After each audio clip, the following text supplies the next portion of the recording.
Bien, amigos, a veces uno logra tener invitados y cuando conversamos con ellos, generalmente la tendencia es a que el televidente pueda encontrar respuesta a muchas interrogantes. En el caso de hoy, tenemos a alguien, primero, que hace mucho tiempo queríamos tenerlo. Segundo, que los principales temas que nosotros tratamos son temas políticos. Y hay un tema que hemos tratado muchísimo, que yo entiendo que no he sido el más adecuado para tratar ese tema. Y cuando buscamos y consultamos con nuestros amigos, ¿quién es el dominicano contemporáneo nuestro que puede decir ya, después de tantos años, sin problemas, sin compromisos,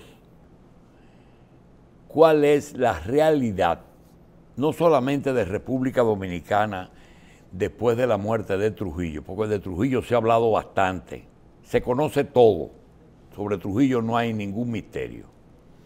Y a partir de esa fecha, 31 de mayo del 61, nosotros hemos tenido mucho transitado, 59 años de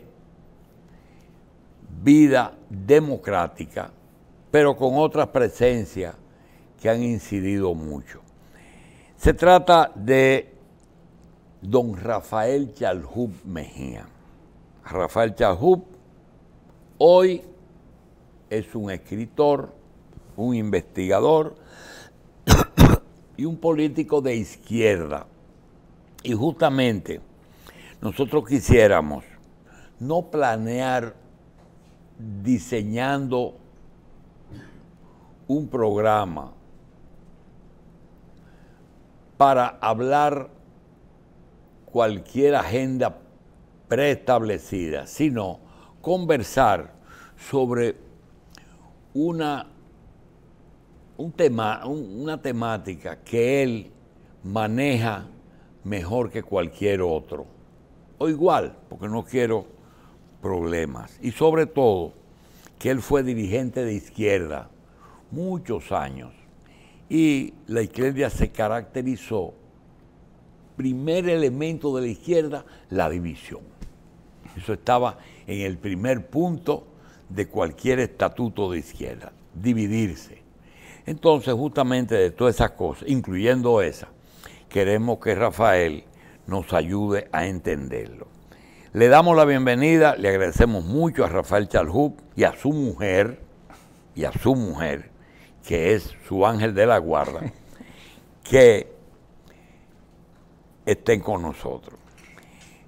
Vamos primero a hacer un poquito porque recordemos, señores, nosotros tenemos hijos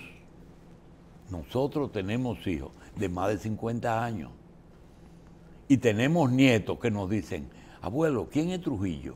¿Quién fue Trujillo? Entonces, hablar de ello es importante.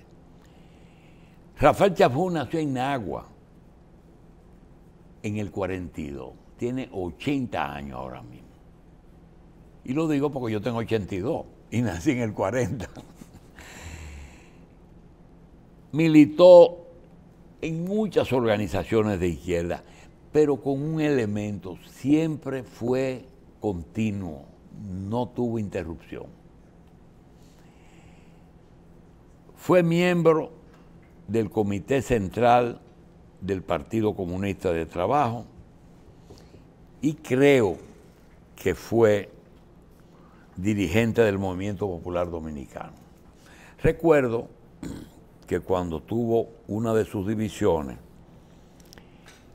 tuvimos la oportunidad de conocer algo de su trayectoria porque Fernando Peña, Freddy González y y otro amigo que salieron del MPD trabajaron en Cañabrava con nosotros, recién salidos del Movimiento Popular Dominicano.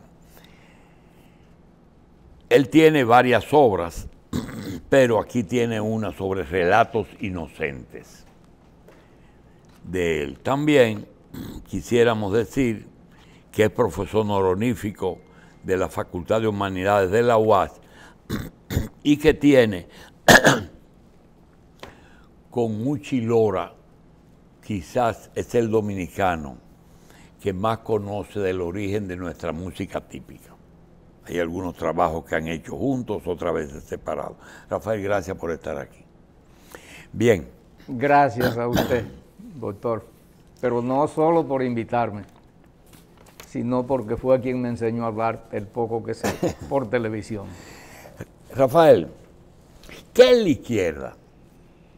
La izquierda es una realidad. ¿Qué era y qué es? Sí, una realidad histórica, social, la respuesta a una necesidad de reivindicación de los oprimidos.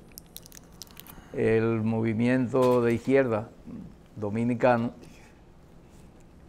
sí. Existe, yo digo que la prehistoria de este movimiento hay que situarla en los años 40, cuando aquellos exiliados del Partido Socialista Popular y antes de ello un grupo de valientes dominicanos habían creado el Partido Revolucionario Democrático Dominicano. ¿Qué era realmente la esencia? ¿A qué se llamaba ellos mismos y los otros izquierda? ¿Qué era realmente la izquierda? No, primero era su principal objetivo, era el derrocamiento de la dictadura. No, pero la esencia, ¿qué bandera enarbolar? Sí, como no, el socialismo. Había imponer el socialismo. Lograrlo. Ok, sí. Perfectamente, son de los temas específicos. Esa es la prehistoria. Ok, muy bien. Sí. Ser de izquierda es un luchador por la imposición de un régimen socialista. Sí. ¿Que se enfrentaba a quién? Al capitalismo. En ese tiempo, primero, muy bien. El objetivo era el derrocamiento de Trujillo. Muy bien, entonces, izquierda luchó por el socialismo. Sí.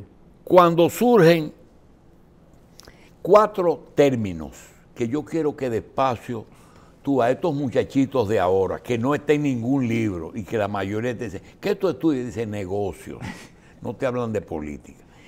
Rafael, ¿qué es comunismo? ¿Qué es marxismo? ¿Qué es leninismo? ¿Qué es estalinismo? ¿Y qué cosas en común tienen con socialismo? Bueno, cada una de esas preguntas da base a varios tomos, pero vamos a resumirlo. No, sí. El marxismo. ¿Por qué propugna el capitalismo? El capitalismo. Porque el dinero manda, es el que dirige el mundo. El Dios. El Dios, sí. El Dios dinero. Dice, yo soy feo, pero el dinero oculta mi fealdad. Yo soy cojo, pero el dinero me da 24 piernas. Muy bien. El capitalismo es acumulación de riqueza en pocas manos. Por supuesto, por generación espontánea. Háblame de lo opuesto. ¿El comunismo qué? Para que tú veas que no hay que hacer muchos tomos. No hay que teorizar demasiado. El comunismo es un sistema, la fase superior del socialismo.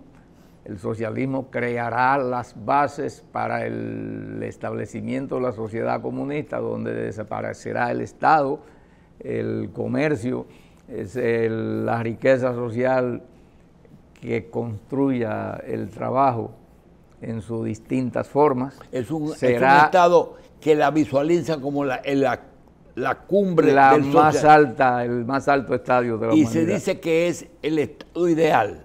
¿Se decía o se dice? No, se dice.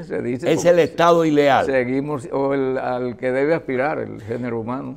Ok. Porque todos estos antagonismos entonces, desaparecen. cuando tú defines democracia, que es el gobierno del pueblo, Pues entonces tú coincides con que el comunismo es una democracia. La más grande. ¿Verdad? Porque lo primero tiene a todo el mundo. Doctor, se democratiza la sociedad, la propiedad. Es lo primero, porque es una propiedad colectiva.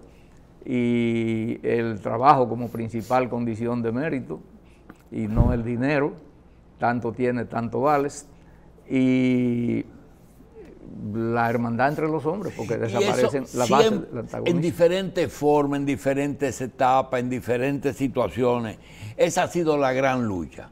El socialismo contra que es la primera fase de la sociedad comunista. Le estoy hablando en términos libres. Sí, hombre, y teórico. Teórico, teórico totalmente. Eso no es tan idílico tampoco.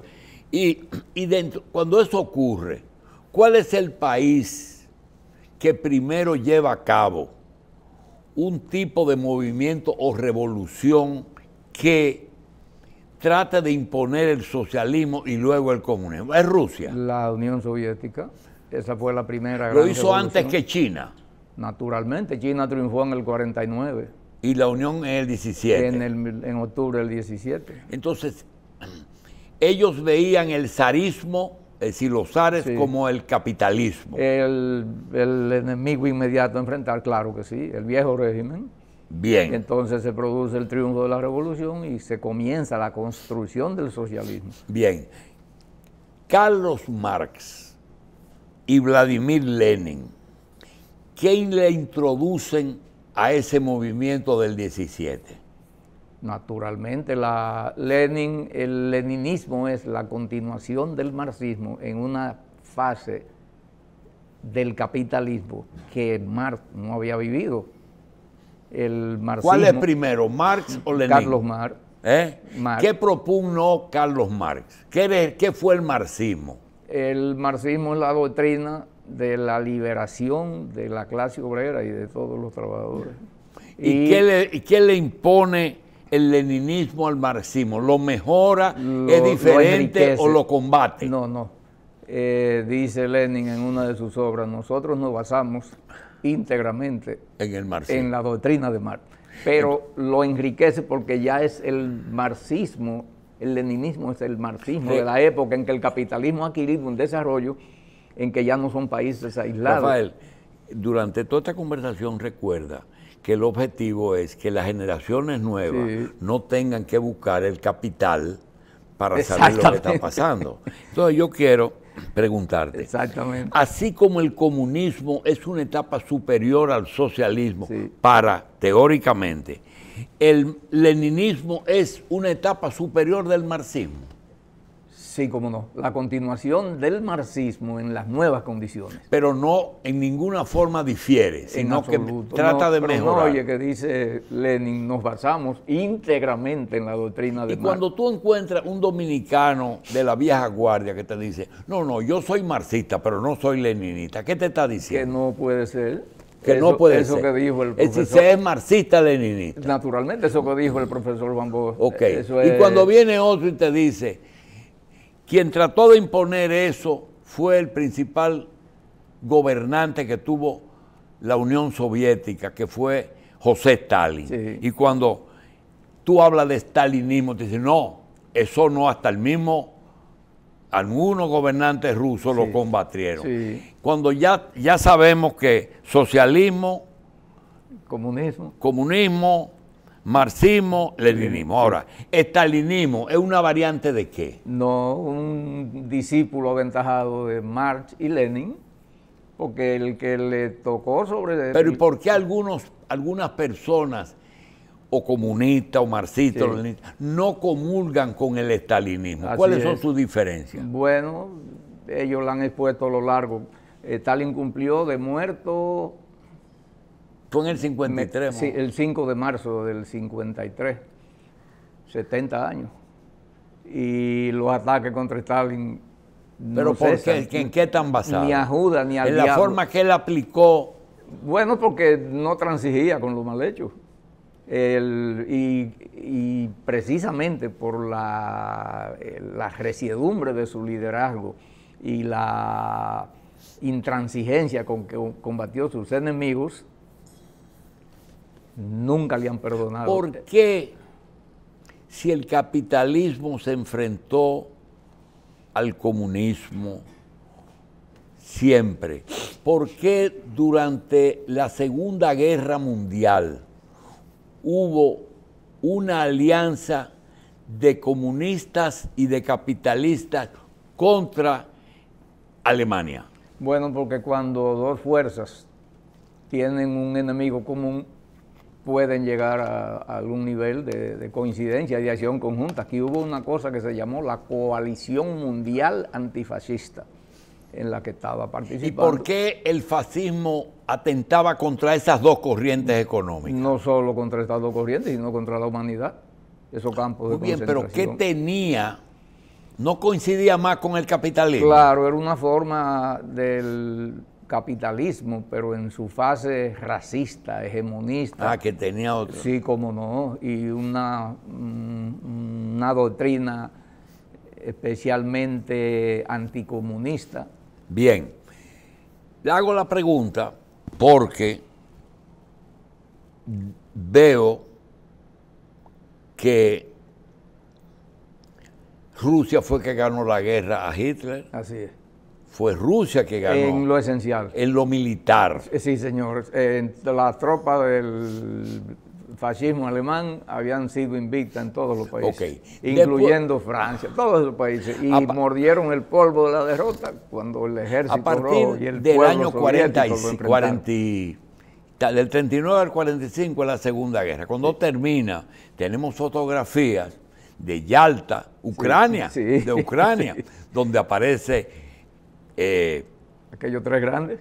Aparece Stalin, aparece Churchill y aparece Roosevelt. Sí es. Repartiéndose el mundo. Bien, ahora, a partir de ese momento se creó la Unión Soviética y se creó... Comenzó la Guerra Fría. Se comenzó a dividir eso muy claro. Sí. La pregunta es la siguiente. En los años 89, 90... Estoy hablando de Yeltsin, de Gorbachev, sí,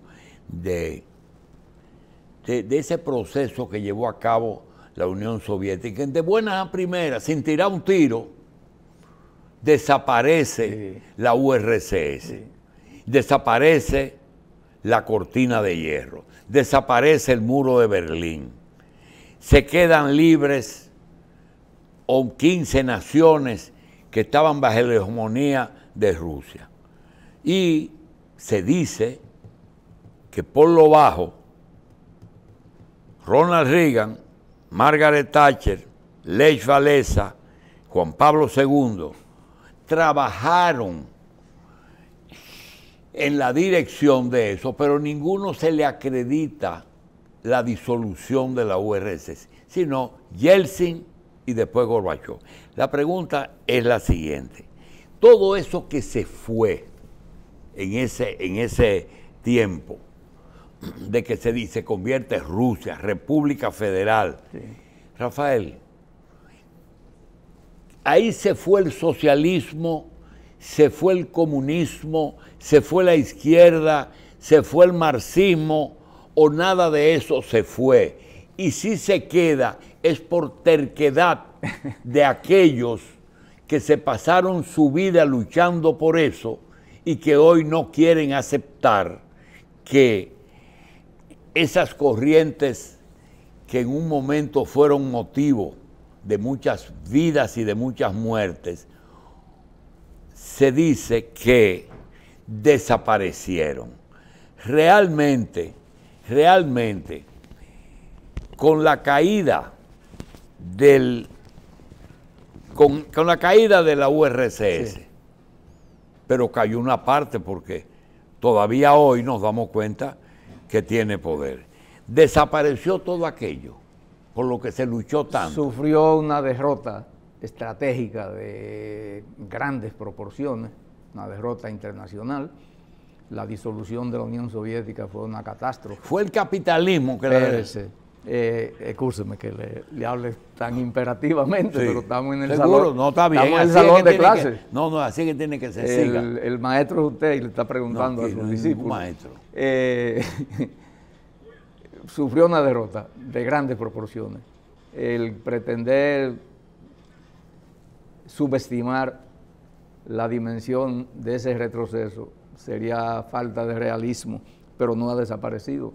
Porque es que el movimiento revolucionario, la izquierda, la aspiración hacia el socialismo están legitimados por las injusticias de este mundo, por la zozobra en que esas grandes potencias capitalistas tienen el mundo con esta tendencia al armamentismo, al belicismo, al fomentar guerra donde no lo han llamado. Entonces todas esas cosas legitiman el que una corriente, como dicen los sociólogos y los que saben ahora, contestataria, que esa queda legitimada por todo eso. Entonces, sin querer comparar cosas, el capitalismo, como dijo Juan Pablo II, es salvaje y el socialismo es más humano. Esa parte humana de la lucha social, eso no ha desaparecido. De ninguna manera. Y no es yo pienso que el Papa hizo una buena definición, porque es que el capitalismo es un sistema voraz.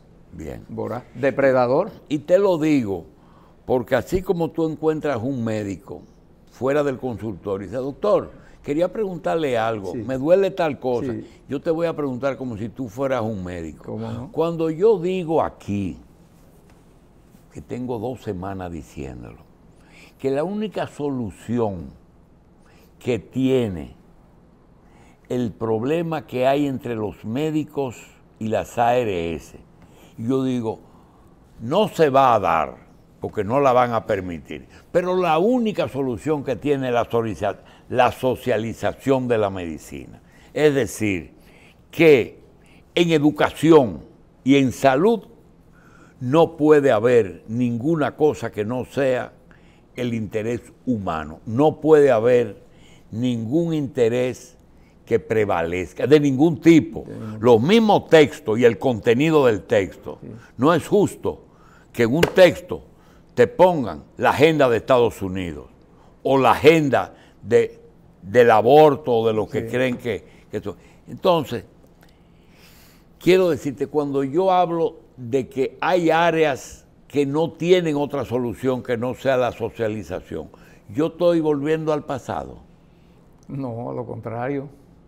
Yo pienso que está dando un paso hacia adelante, porque es que un servicio que tiene por finalidad la salud de la gente y la vida humana no puede convertirse en una mercancía como otra cualquiera. Vi a alguien que dijo que ya los médicos no tienen pacientes, sino clientes. Sí. Sí, entonces, cuando la situación llega a esos términos, hay una aberración, porque el médico... Yo apoyaba las huelgas médicas antes, y después que lo pensé bien, yo creo que los médicos deben acudir a todas los diálogos, los recursos, menos el de la huelga médica, porque es que por principio, y aunque me enajene la simpatía de los médicos huelguistas, por principio la atención a la salud, la medicina, pienso yo, que no soy especialista en ninguna de esas cosas, no se niega. Es más, un médico del ejército enemigo encuentra un herido del bando contrario y su deber es luchar por salvarle la vida. Eso es así. Ahora, hablamos de que lo que quedó en el pasado fue una parte, que siempre lo bueno prevalece. Ahora, de que definitivamente fue una derrota, claro, lo fue, porque negarlo sería una tontería. Ahora, cuando uno ve la situación, tú dices, las cosas no ocurran por generación espontánea, ¿verdad? Se sabe que ya en los años 70, los grandes poderes económicos y políticos se reunieron y diseñaron una política neoliberal. Así es. En que el capital y los intereses debían prevalecer. Yo pregunto, el autor de esa situación que ocurrió en la Unión Soviética y lo que estaba pasando en China, que Kissinger y Bush padre fueron y convencieron a las autoridades chinas de que se podía comenzar a desarrollar un país en que por más socialista que fuera, tenía casi 2.000 millones de habitantes que había que comenzar a sacar de la pobreza. Ya han logrado 500, pero le queda todavía 1.000. Pregunta. Que son demasiados. ¿Quién fue el autor, el vencedor en la derrota de la URSS? El imperialismo internacional, lo que yo debo decir, porque no puedo hablar como si ya esa batalla, como si esa guerra hubiese pasado, es que el movimiento revolucionario, la revolución, la izquierda no sufre derrotas definitivas, ha sufrido una derrota de importancia, pero yo no tengo ninguna duda y ojalá yo pueda verlo y quiero corregirle algo a usted, no son 80 años. El próximo 16 voy a cumplir mis primeros 81 años. ¿Me entiende? Uno más. Es decir, que he visto más. Mire, doctor, entonces, pretender menospreciar eso, decía yo, es pecar de subjetivismo y de falta pero de Rafael, realismo. Pero está bien, lo que está diciendo es que ahí no hubo un vencedor, sino que todo el mundo entero se puso de acuerdo, el capitalismo y la fuerza, y lo lograron, consiguiendo adentro ayuda. Eso le iba a decir. El capitalismo internacional planificó con mucho tiempo antes la disolución del campo socialista. Y momentánea, circunstancialmente, hablando en términos históricos, es el vencedor por ahora, como dijo Chávez. Entonces, ¿a qué ayudó en eso? Numerosos errores que se cometieron en los propios países. Pero cuando tú tienes un Hitler que produce una guerra, Alemania tiene 3 guerras perdidas en su historia, las 3 las ha perdido y se ha rehabilitado. Cuando tú tienes a Hitler que pierde con millones de muertos, 56 cuando millones. tú tienes esa muestra, sin embargo, cae la URSS sin tirar un tiro. Y ahora, una discusión interna por territorio y hegemonía tienen el mundo casi en una tercera guerra, que es Ucrania y Estados Unidos. Entonces, yo quiero que tú te tomes un tiempecito y me digas, Ucrania, China, 2 regímenes, un socialismo que te controla los salarios y un capitalismo que lo mete casi como primera potencia económica del mundo. Y tú dices, ¿qué pasó ahí? Pero no, tú vas, Venezuela, país más rico de América, con más recursos y cada día aparecen más. Sin embargo, trata de retroceder y replicar el régimen de Cuba y se mete 50 años atrás, porque no lo digo yo, pero Cuba, con 60 años de revolución, a 50 kilómetros de Estados Unidos, no lo tocan y se pasa tranquilito. Lo bloquean, pero no lo tocan. No hay un enfrentamiento. Vaya cochino a principio. Ahora, esos 3 ejemplos. Espérate, me falta Corea. Corea del Norte. Corea del Norte tiene un gobierno que lo mantiene. Si Corea del Sur cogió otro camino. Entonces, cuando tú te sientas a revisar la historia, tú, Rafael Charrúa, dices, está bien, el capitalismo se llevó a la URSS y los chinos hicieron lo que tenían que hacer, porque no tenían tenían que comer. pero a lo mejor tú tienes otra versión. Y Venezuela, bueno, se equivocó Chávez, pensaba que el camino era Cuba y no Estados Unidos. Y no seguía entregando Venezuela, porque había que ver de quién era Venezuela. Ese era otro, de quién era Venezuela. Y Corea, ese señor que tú no sabes ni qué piensa, ni cómo piensa, y todos los días se amenaza. Sin embargo, aparece un elemento, Donald Trump, troglodita de primera, sin embargo, no tira un tiro y es el pacifista más grande que ha tenido Estados Unidos en su historia. Bueno, doctor, es que el ejemplo de Venezuela, por ejemplo, valga la redundancia, hay que verlo como un proceso lleno de dificultades que lo inicia un joven oficial, un soldado, sin experiencia de Estado, pero con mucho patriotismo, con mucho valor, con mucho amor por su pueblo. Y lo que se inicia en esos países de América Latina, aunque se le llama socialismo del siglo XXI, socialismo de tal cosa, o regímenes de izquierda, son más que otra cosa la expresión de una revolución democrática nacional que estos países no han podido completar todavía. Entonces, el asedio de las grandes potencias, especialmente de Estados Unidos, crea una situación muy difícil a cada país de eso. El caso de China, por ejemplo, bueno, pero eso se trazó... Tú dijiste el asedio, es decir, sí, aunque no hubo guerra, hubo mucho asedio. No, pero eso está clara. El bloqueo fue asedio, ¿verdad?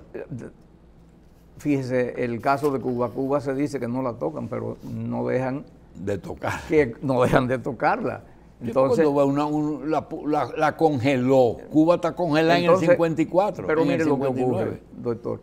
Mientras Cuba estuvo trabajando y construyendo la sociedad que los cubanos creen que deben construir, en el mundo bipolar aquel, la situación no era tan difícil.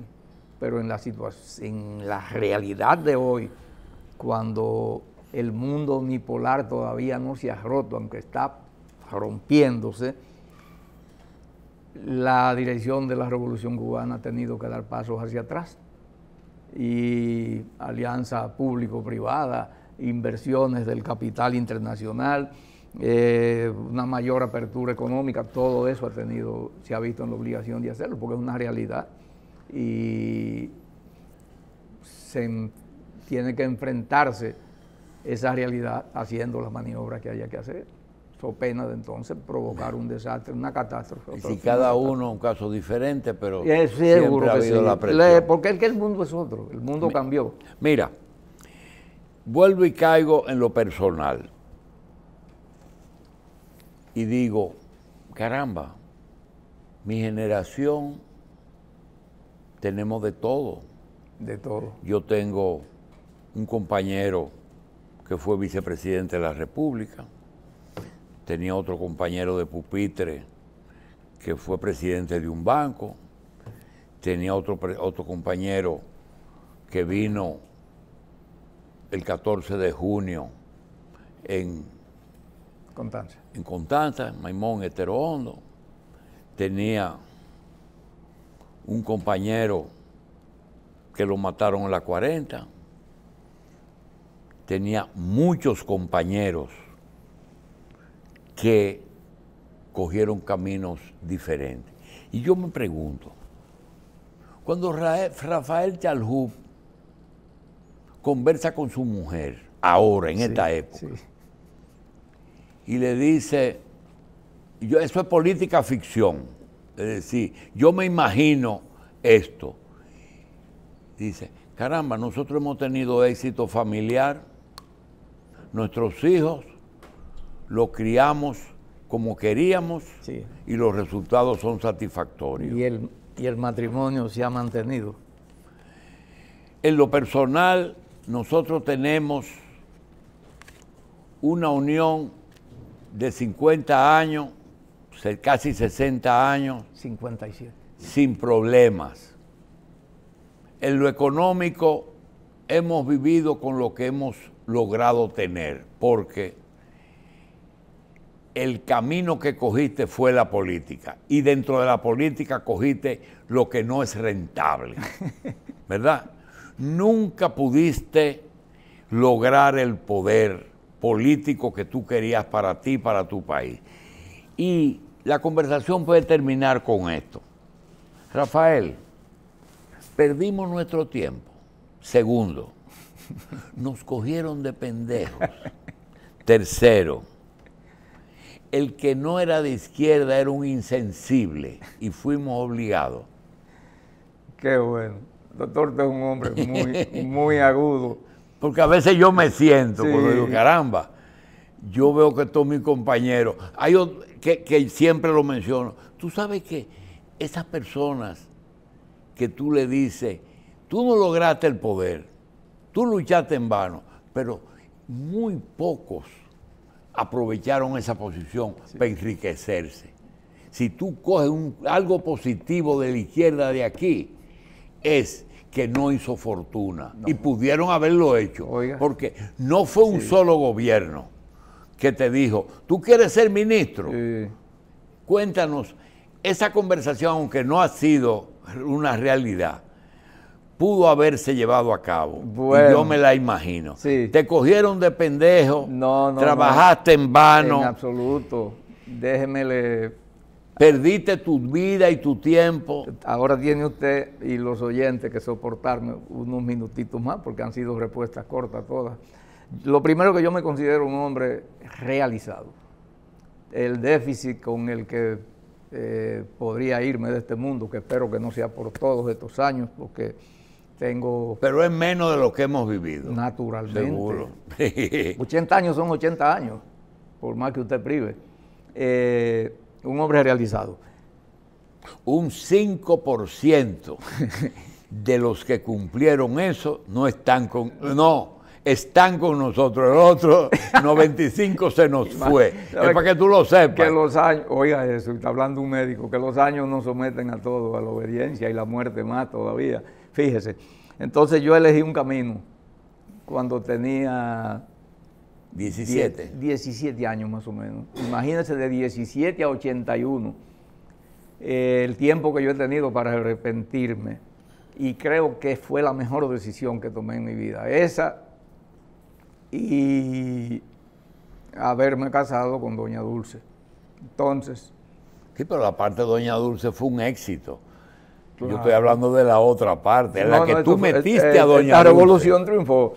Como ese árbol que está en la portada de mi libro, que lo sembré yo, ahora en septiembre va a ser 60 años, que es un símbolo de esperanza y de vida y de triunfo. ¿De qué es el árbol?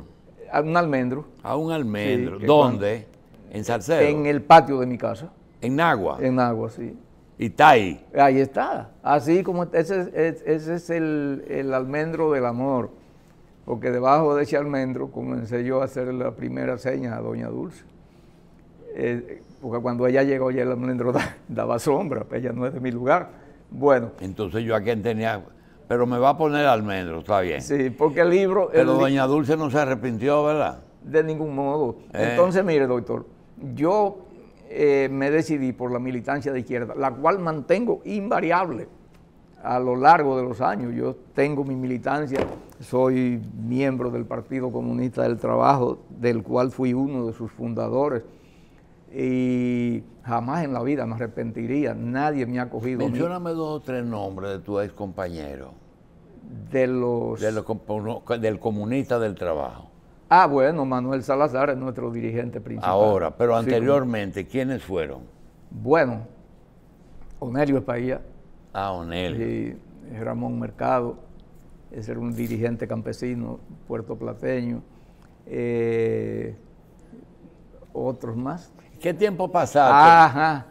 ¿Quién es ajá? No, dice Dulce Miguel Ángel Muñiz, pero ese era... ¿Qué tiempo pasaste en ese partido? Que estoy todavía, 43 años. Otra cosa. Yo fui del 14 de junio, permítame, doctor. ¿Tú fuiste miembro del 14 de antes de la muerte de Trujillo o después? Después.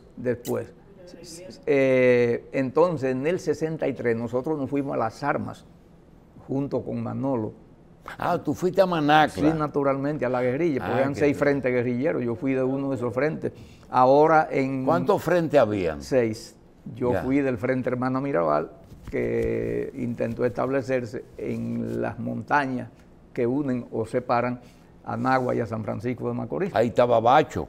No, Bacho estaba en Altamira. Ya. Sí, Bacho estaba en Altamira.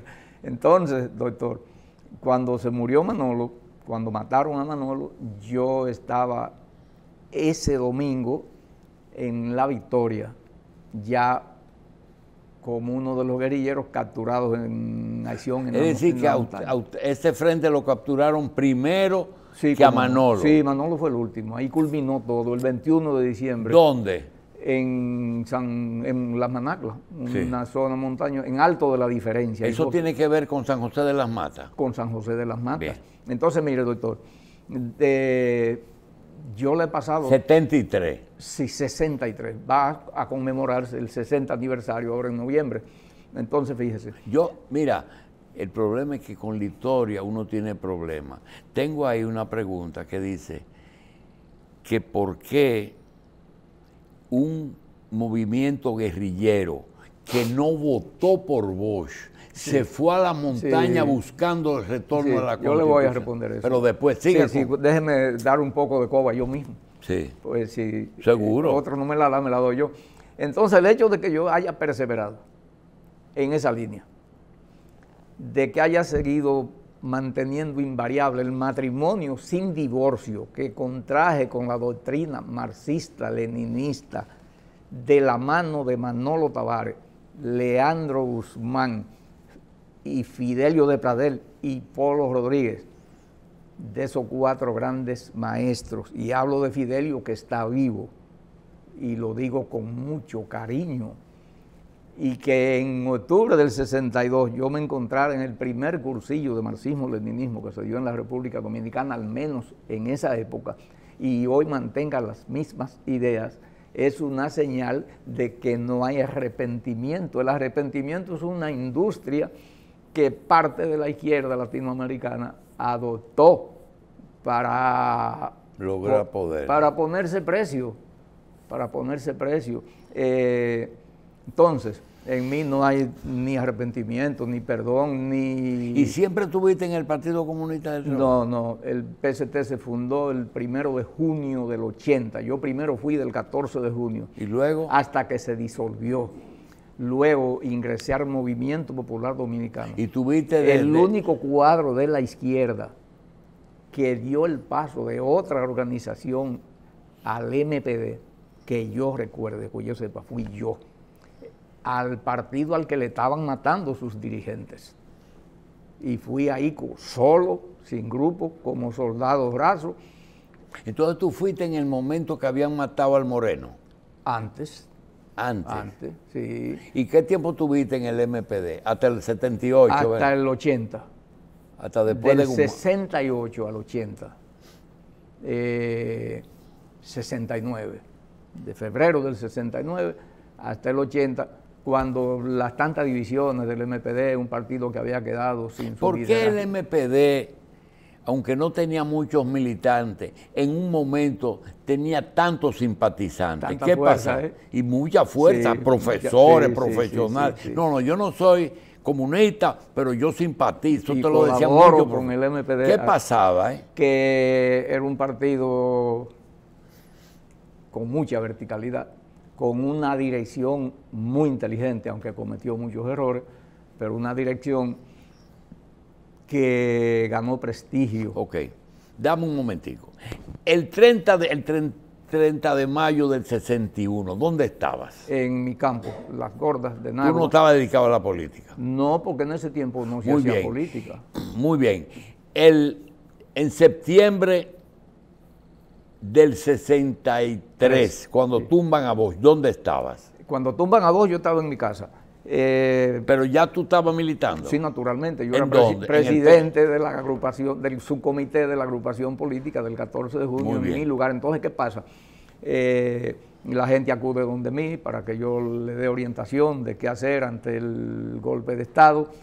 Yo me pongo a decir un discurso ahí a un grupo de campesinos que me está oyendo y viene un amigo mío, Eladio Javier, mi queridísimo amigo y hermano, y me agarra por un brazo y me dice, vámonos de aquí, que a usted lo van a venir a buscar. Y me saca de ahí. Entonces, no bien hemos salido de ese grupo, cuando llega la guardia a buscarme a casa, me voy a la clandestinidad donde mi compadre Juan Ramón Escolástico y mi comadre Severiana, y desde el corral de ordeño de ellos dos, que eran como mi familia, arranco una pequeña mata y le digo al lechero, al que va a llevar la leche de ahí hacia la carretera, que llegaba solamente hasta mi casa, le digo, llévamele esto a mi mamá, dime que me siembre esa mata de almendra. Ah, esa fue la mata. Esa es. Entonces, dile que según que me la cuide, porque no se sabía lo que iba a pasar, el país había sido sometido de nuevo al rigor de una dictadura militar. Dile que me la cuide, que según esa mata de almendro vaya creciendo, irá creciendo la revolución. Bien. La mata se me le ha ido adelante a la revolución, pero la alcanzaremos. Bien, Rafael, eso pasó el día del golpe. Sí. Cuando tú decides pertenecer a uno de los frentes que decidió el 14 irse a las montañas, ¿qué te hizo? ¿Por qué ocurrió eso? Y para los que estábamos fuera, decimos, pero estaban locos. Sí, hoy se ve así, como una locura. Y como estos muchachos jovencitos, blanquitos, yo siempre tuve mi comida. Pero no estaba el PRD ahí. Yo siempre tuve mi comida segura y viví cómodo. Porque mi papá, cuando yo no podía trabajar y estaba estudiando, me luchó, y mi mamá, para proporcionar. ¿Quién lo metió en eso a Manolo y a ustedes? Espérese. Entonces, ¿qué pasa? Yo creo que fue un error no haber votado por Bosch el 20 de diciembre. Ah, ya. Sí. Porque ustedes se abstuvieron. Una incoherencia, porque el 14 de junio denunció como una maniobra sucia las elecciones del 20 de diciembre. Y después nos vamos a morir por el resultado de lo que habíamos repudiado. Que habían denunciado como una maniobra. ¿Qué pasa? Las cosas no pueden verse hoy.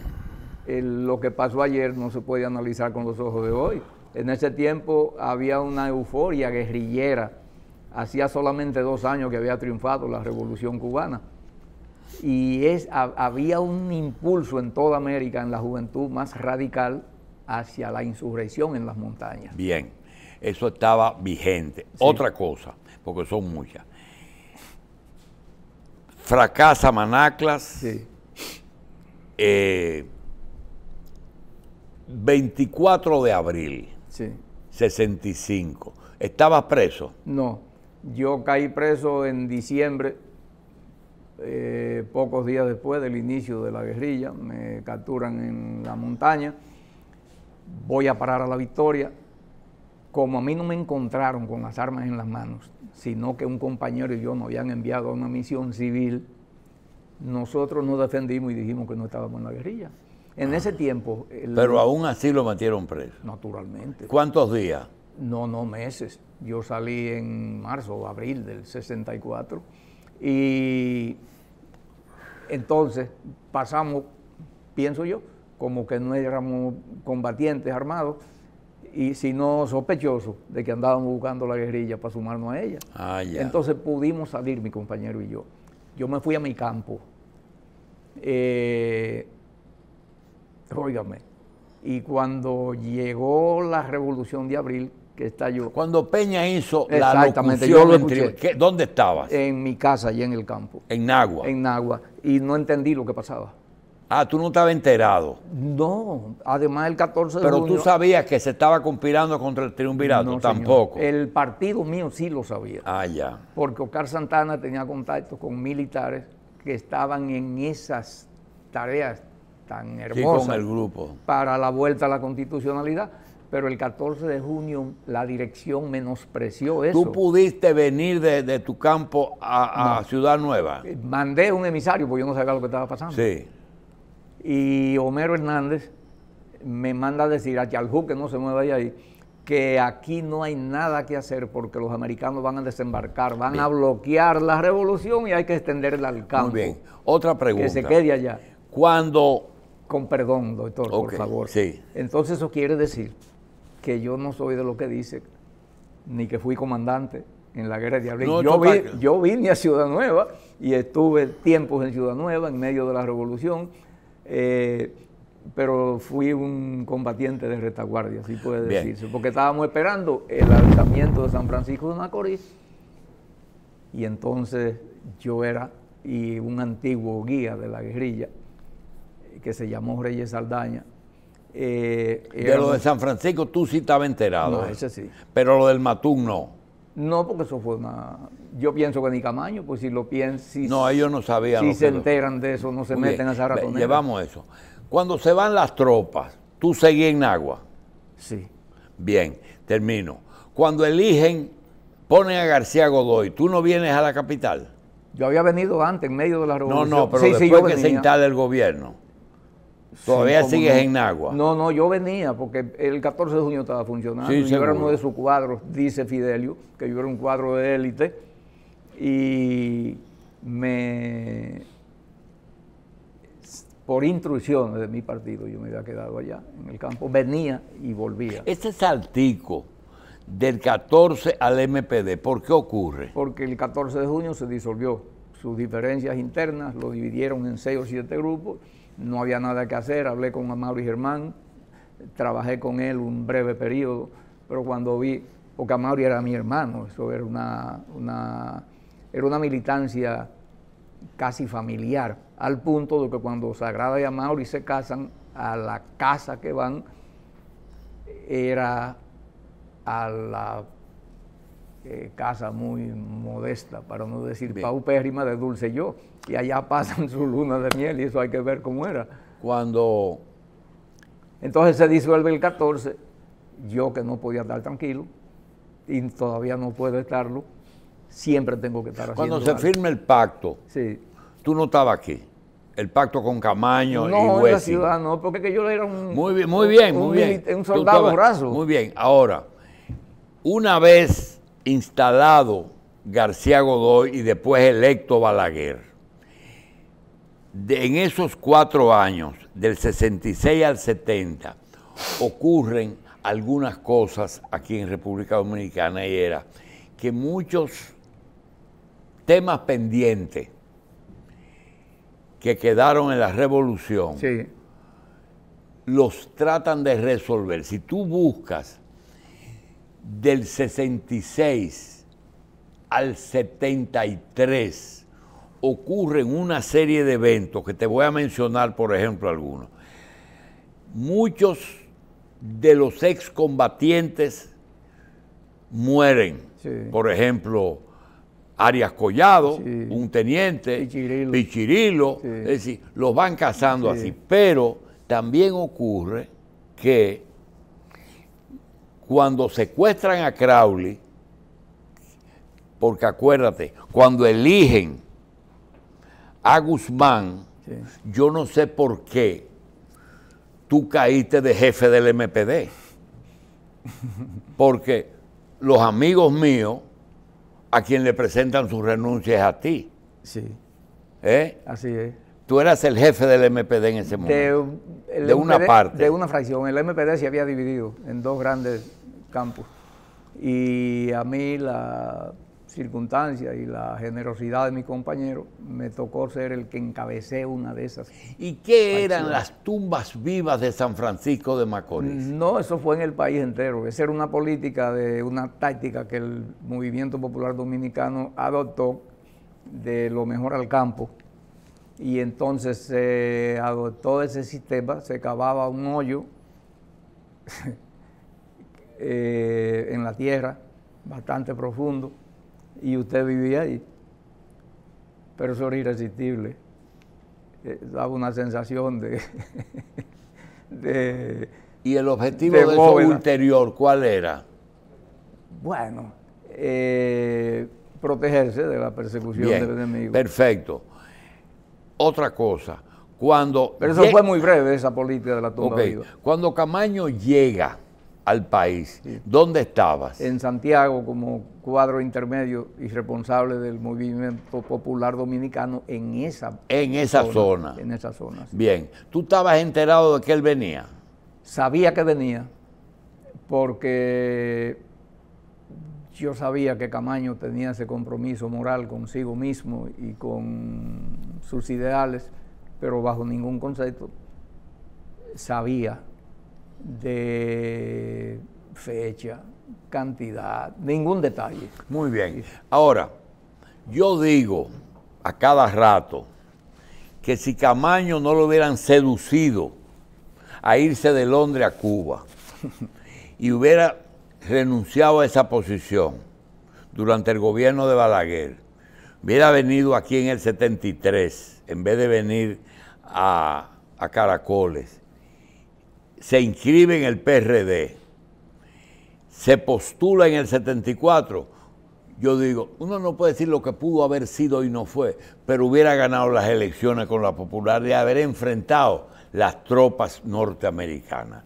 Cuando eso ocurre, yo te quiero preguntar, esos muchachos, los palmeros que fueron amigos tuyos, ¿qué estaban haciendo? ¿Estaban esperando a Camaño? Me refiero a la gente del kilómetro.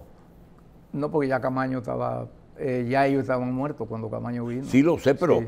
Estaban preparándose para algo. No, ellos estaban preparando las condiciones para que él venga. Para cuando el coronel viniera, encontrar apoyo en esa estructura que se estaba creando. Y así como Manolo y ustedes se fueron a Manaclas, así como este señor se fue a Caracoles, no el 14 de junio que vino por Mamo, porque eso vinieron específicamente contra Trujillo, pero estos dos movimientos guerrilleros, Manolo y Camaño, ¿basado en qué pensaron que tan pronto pisaran tierra dominicana iban a recibir el apoyo de todo el mundo? No sé, porque había que estar en pero tú hablabas. Por lo menos lo de Camaño, porque mira como tú me dices que hay cosas que tú no sabías, lo de Manolo sí. Eso sí. Pero lo de Camaño no. Pero yo lo de Manolo se lo voy a decir ahora. Lo de Camaño es una organización muy cerrada a la que yo no pertenecía y no tenía por qué saber las interioridades de ese movimiento. Yo pienso que Camaño confió en la influencia de su liderazgo y en que la fuerza... Él iba a pisar aquí, todo el mundo le iba a... Y en que la fuerza de su prestigio, de su muy acreditado valor y su merecida autoridad provocarían un estremecimiento y su movimiento encontraría un ambiente para crecer. Especulo yo.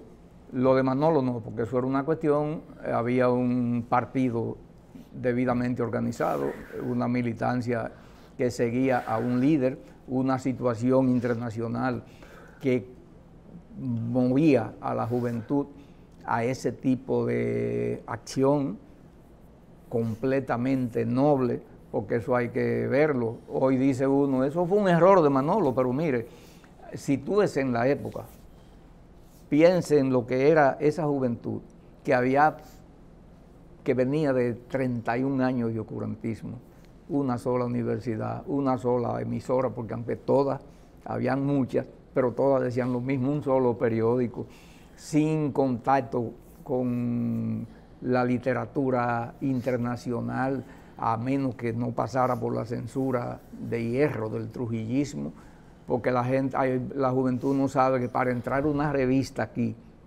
por el muelle o por el aeropuerto, por las aduanas, tenía primero que pasar por las manos del Servicio de Inteligencia Militar y sin tradición de análisis. La experiencia del 46, la izquierda que nació con la insurrección, con la expedición de junio del 59, no podía ni siquiera socializarse, porque no se podía hablar con nadie, doctor. Bien.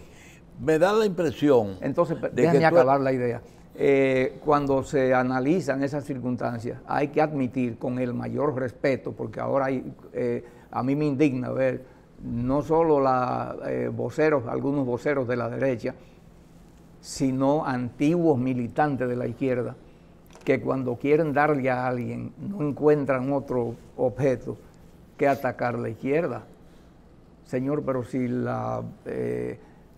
si se puede hablar de error en lo de Manolo, hay que admitir que fueron unos errores nobles de un hombre que dio su vida por esto a los 32, 33 años. No, pero sobre Camaño, la historia de Camaño está bien clara. Sí. 3 Camaños, 3. Sí.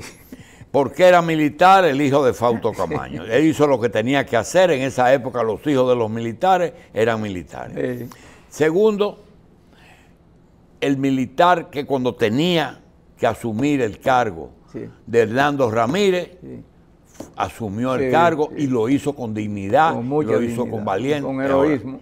Ahora, el Camaño de Caracoles y de Cuba, no es que sea malo, pero es un problema de lo que tú estás diciendo, de creer que se estaba haciendo lo correcto. Sí. Bien, ahora, yo quiero hablar un poquito de ti. Oyéndote, yo digo, caramba, éramos jóvenes en el 61. Fuiste del 14 porque en ese momento había que ser del 14. Seguro. No había más nada, ¿verdad? Era lo más limpio, lo más bonito. Estaba Manolo ahí. Te fuiste, Que la es juventud, la figura más limpia, más que bonita no se que imagina la gente ¿verdad? que era Manolo Tavares. La persona más transparente que hay. Ahora, te fuiste a la montaña porque tu partido formó siempre bien. Ahora, te fuiste a tu pueblo y pareces que eras un dirigente provincial en esa zona. No tenía la ubicuidad de tanto aparte. Entonces, hay eventos como, por ejemplo, la Revolución de Abril, el secuestro de Donald Crowley y el resto, es decir, los 12 años. Fuiste dirigente del MPD, pero una persona que hablaba, por ejemplo, de un país que lo único que lo mencionaba eres tú. Albania. Albania. Herbert Hoxha. Dijo usted un día Sí. que yo quería mucho a Albania porque se me parecía Nago. Sí, debe ser por eso. Entonces, digo yo, pero ¿por qué una persona que no fue protagonista de cosas es un líder de izquierda? Primero, porque tú no lo sabes, porque nosotros los que estamos en la calle, sí lo oímos, a ti no te lo dicen, que ningún sector de izquierda a ti te rechaza, te respetan toditos y mucha gente que no son de izquierda, ¿verdad? Entonces yo me pregunto, con esas posiciones tan claras, ¿cuál es el misterio de que tú has podido, sin negar, tú nunca has dicho yo renegué, todavía hoy estás diciendo? Ni lo diré. Doctor, bueno, eso tiene, yo pienso que hay un concepto suyo dictado por el cariño. Pues yo sé que usted me quiere muchísimo, como yo y mi familia no es así. Lo queremos a usted. Cuando usted dice que yo soy un líder, ¿pero líder de qué? Si en mi casa la que manda es doña Dulce. Sí, pero eso es, ya yo te dije lo de ella. El presidente se ríe porque yo le digo, con esa familiaridad con la que nos tratamos, que él dice que doña Dulce es la que manda. Digo, no, usted lo ve de lejos y esa es la apariencia, pero cuando llega a la realidad se da cuenta que sí, que es verdad, que la que manda es ella. Entonces, mire, ni siquiera ahí soy líder. ¿Qué sucede? Yo quiero ganarme el respeto de la gente. Tú no tienes que hacer ese trabajo. Respetar las diferencias. A menos que tú cambies de actitud después de viejo, nosotros no vamos a cambiar. No, pero mire una cosa, y que me perdonen estas personalidades que voy a mencionar, y lo digo sin ningún espíritu tramposo, ni nada de eso. Don José León Asensio es mi amigo, y yo su amigo. Sí, pero y él no se ha convertido en militante comunista. Don Tomás Pastoriza. Porque ustedes se pastorizan. Y Don muchos Pepín Corripio se entera de que yo tengo el COVID y coge un teléfono y me llama. Sí. Sí. Entonces yo pienso que eso es una señal de respeto que me gano con ellos, que yo me lo he ganado. Porque tú lo has respetado. Tú lo has respetado y has marcado bien y ellos lo entienden. Ellos lo entienden. Pero si tienen tú coges, que por entenderlo. ejemplo, a Kiko Tabar, Ajá. a Miguel Coco, Sí. y hay otras cosas también.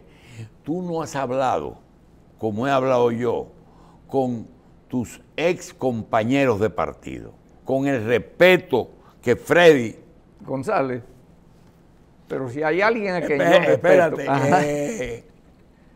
Fernando Peña. Sí, El mismo doctor Palacio. sí. Gente que te imagínese. trata Sí. con mucho Como respeto. lo trato yo a ellos. Y que no tienen ningún interés Así de es. congraciarse. Y que pueden con una- ganar. ¿Verdad? Queriéndome a mí. Y yo te digo, eso es algo, digo yo, y no lo capitalizó ni siquiera con gente de poder que tú pudieras hacer perfectamente. Tú lo hubieras dicho a Kiko Tabar: Kiko, dile a Balaguer que yo quiero ser Sí, ministro de Trabajo. sí. Y Rafael Chalú fuera el ministro de Sí, Trabajo de este así país. es, así es. O de Interior y Policía. Sí. Pero no. Bueno, pero le voy a decir una Tú cosa. lo respetaste, Sí. tú le diste, pero ni te aprovechaste, ni... No. Mire, esos compañeros, hermanos, entrañables, cuando ha habido cualquier separación, eso se ha tratado con mucha altura. Porque es que yo no quiero ser un elemento Las conflictivo. divisiones no fueron traumáticas. A veces sí, a veces sí. Por ejemplo, una cosa de la que yo, si hubiese tenido la madurez de hoy, no hubiese sido la ruptura entre el grupo del que yo formaba parte y el grupo que encabezaba Fafa, que fue una ruptura tan ríspida y tan áspera y tan traumática, si hay que decirlo. Si hubiese sido hoy, Fafa y yo nos sentamos en una mesa y dilucidamos las diferencias y nos separamos amistosamente. Por fortuna el Y son tiempo- amigos, ¿eh? Pero el amigo no es un Y maestro. con Deprader también. Fidelio, no le estoy diciendo, que lo digo con mucho orgullo y con mucha alegría, que Fidelio fue quien me llevó al marxismo-leninismo, Fidelio y Manolo y don Leandro Guzmán. Entonces, fíjese, el Fafa no solo es amigo de nosotros, sino un maestro a quien yo consulto y saco mucho provecho, porque Fafa es un pensador. Entonces, esa división fue muy traumática, en la que yo he participado, que he participado en muy pocas divisiones. Pues yo tengo 43 años en un partido del que fui durante 14 secretario Bien. general y entregué la categoría. Digo, venga. Cuando yo digo, Rafael, que la izquierda, en términos generales, sobre todo el movimiento popular dominicano, que ahora hay un afiche por ahí que dice de Moreno a Moreno. Cuando ese partido buscaba, sobre todo a la muerte del Moreno, Sí. que Peña, primero Bosch, y Bosch le dijo garrapata, y después Peña. ¿Por qué la izquierda buscaba y le daba las fuerzas populares para su lucha? Porque aquí hablan de los 12 años de lucha. La lucha estaba dividida en dos. El discurso era tribuna democrática, Sí. pero la acción popular era de la izquierda que le ponía eso. Ese movimiento, tú sabes que lo que le hicieron a Jorge Blanco el 24 de abril, ¿verdad? Sí. Que mientras todo el mundo pensaba que estaban en el fondo discutiendo cosas, la gente estaba en el colmado averiguando los precios. Eso fue la izquierda. Eso fue ¿Por qué la izquierda buscó a Bosch y a Bosch? Primero a Bosch y después a Peña. Porque eran aliados importantes. Hay que hacer. Y ellos nunca lo quisieron. Bueno, Juan Bosch, pero. No, Juan Bosch, todo el mundo lo conoce. Sí, con muchas condiciones y fue imposible. ¿Y Bosch y Peña qué le pasó? No, yo digo que Peña fue el dirigente de esa de esa Pero parte. él se llevó un grupo, ¿tú te acuerdas que porque se dejaron llevar. Él facilitó, por ejemplo, la llegada al Congreso de reconocidos dirigentes de izquierda, pero Peña nunca le puso condiciones a nadie, ni le dijo a nadie, ven, pásate para el PRD. Bien, entro dentro de la principal razón de la conversación. Rafael, ¿por qué la izquierda, ni organizada, ni desorganizada, ni dividida, nunca ha obtenido por sí sola ni una regiduría en este país? Sí, si tenía la razón. Fidelio llegó al Congreso por los votos. No fue por una alianza. De su propio partido, no. Esas son las cosas que no se pueden responder fácilmente. A mis compañeros, en eso sí ha sido, si algo tienen que reconocerme, es no que haya sido impecable. Yo he cometido muchos errores. Lo único que yo le pido a mi pueblo es que si tiene algo de condescendencia conmigo, el día que yo me vaya, me perdone esos errores. Pero le voy a decir una cosa. El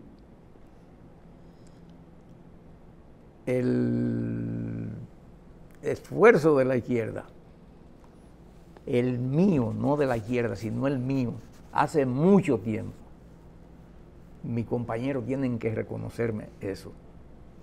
La continuidad con la que le he reclamado a todo el liderazgo de la izquierda. Muy bien. Permítame, que nos reunamos alguna vez y le pasemos balance a nuestra propia experiencia para que nos expliquemos cosas como esa que usted me pregunta. ¿Por qué tanta división? Eso es el punto. ¿Por ¿Por qué si había una sola idea, una sola ideología? ¿Por qué si nadie estaba buscando la presidencia de la República? ¿Por qué tanta división? Tan pronto hablaban de unidad, sí, ahí mismo se dividía. Sí, ese tema, eso hay que tratarlo. Eso hay que desentrañar las causas sociales, históricas. Tú mismo me dices, el 14 se disolvió. El 14 ¿Usted sabe lo que era eso? El vacío que quedó aquí. Pero ese era el partido, no eran los cívicos, era el 14. Ese era el partido. Ante el desprestigio de don Viriato y el desgaste. Porque es que había sectores sí, que iban a asumir la posición de... No era que el partido se iba a derechizar, no. Era que se iban a... izquierdizar. Exacto. Sí, pero mire, eso es lo que yo digo, que necesitamos hacer ese balance. Hacer ese balance y respondernos todas esas preguntas, que no solo usted las hace. Bien, tengo que hacer una pausa.